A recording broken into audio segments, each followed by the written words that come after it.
about rational choice, like, they had to, like, you know, rationally, they made the decision to leave. But they certainly didn't maximize benefits. The cost was great. Well, in order to kind of mitigate some of these crises, they immediately went to work. And that's the paradigmatic work. So what happened is they began to epistemologically restructure. All right, so they you know, sprang into action with more information seeking. So this is when they started to read like the atheist literature, watch atheist debates, just kind of read science books, just look into things that previously were untapped. All right, so nearly all the participants went on a knowledge quest. Even, you know, for some that meant, you know, taking just a small step into another denomination and then saying, whoa, no, this doesn't work. They needed to undergo some dissonance reduction. And rejecting the belief, deconverting and saying, you know, this is kind of crap, this doesn't work, allowed that dissonance to just be gone. A lot of them applied Occam's razor, if you're familiar with that, like, you know, looking at rejecting that belief, like what makes more sense? Like Berkeley said, either God, you know, doesn't exist or he's an asshole. It's easier just to believe he doesn't exist. And then identity transformation was facilitated by the biographical restructuring. So they began to kind of shift. So for some participants, they were immediately an atheist. So for Adam, you know, for Elizabeth, immediately they were an atheist. But for other participants, it was smaller steps. It was, all right, I'm more of a science person, or I'm going to be more of a skeptic now. And then eventually they kind of moved into atheism. They also had to undergo the social work. So really leaving those religious communities behind. So Ronnie says, I just stopped hanging out with my religious friends. Right? Plain and simple. The end. Barclay says, I found a new social group, which was my brother's group of friends. They were very accepting. They weren't necessarily atheists, Barclay's group, but they were accepting of him. And that was really important at that time. And Elizabeth said, what really helped me is that I moved across country. My immediate going from Christianity was going into a group of atheists. All right, and going into these groups, these different associations, really kind of validated their leaving and reinforced their new irreligious identities. This was really important.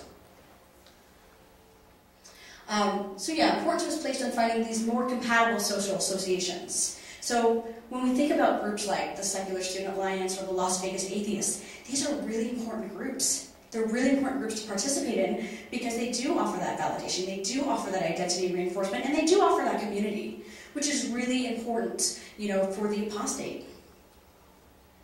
So Adam says, my friend circle became a non-theist friend circle, and that was important to me. You know, there's nothing like feeling like you're alone.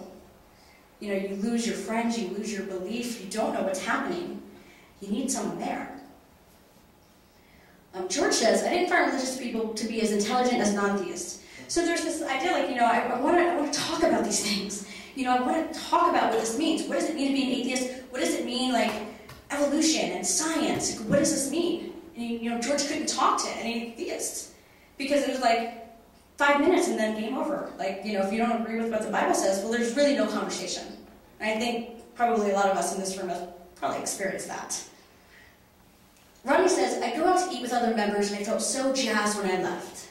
I go home and look for news clips and articles I can share at the next meeting. So he was really like, just so happy that he found a community.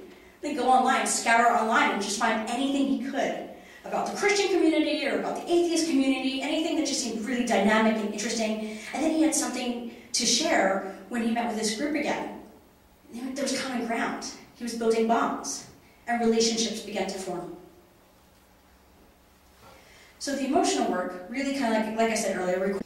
Okay, so Barclay says, now let me situate Barclay in a little bit of context as well. You know, so when his friend came out as gay and he needed just to kind of figure out like, well, what's right, what's wrong, and when he read the Bible and it was like, this is no way to live a moral lifestyle, that really took, like, he just stopped going. He stopped going to church, which was like a home for him. And his self-worth took a hit. And he kind of spiraled into this really huge depression that lasted for a while. But what he says is, it was literally through non-belief that I found my voice and sense of self-worth and confidence. and later realizing that it is only the short time we have, you can't be depressed about anything. Adam says, it took a while for me to realize how much more I appreciated and valued my life and the relationships I have once I realized that this is all very, very finite. And finally, Elizabeth says, believing that this is it definitely makes me want to enjoy every day. So it's really this kind of shift, right, from these kind of like unguaranteed afterlife rewards to this is the only life that we have. This is it, it's finite. Like, there's no do-over. There's no second chance. So I might as well enjoy it. Why am I going to be sad? Why am I going to be depressed? Yeah, things still suck sometimes, but I'm going to make an intentional decision to enjoy my life. And they decided to be happy. So they've developed what I call the new pragmatic canopy. So the sacred canopy is gone, right? Religion is no longer the explanation for how to live life. With the new pragmatic canopy, however, it became the new irreligious paradigm, the new irreligious worldview. It provided a new way to understand morals and value. So morality was not really obtained from what was in the Bible, but really it's like, no, what do I think is moral? Like, what do I think is the right thing? And what do I want to value? It gave them a new way to start questioning knowledge and basic assumptions. And it was like, that rejecting the various parts of the argument. It's like, well, if I can reject hell, if that doesn't make sense, well, what else can I get rid of? And they begin to, and to some degree had always just engaged in critical and rational thought the entire time. But now, this validated that critical and rational thought. It became, like, existentially, that this is the only chance we get, right? So we just need to do it, because this is it. The time here is very, very finite. Okay, it guided social interaction. And with that, there was more autonomy and choice.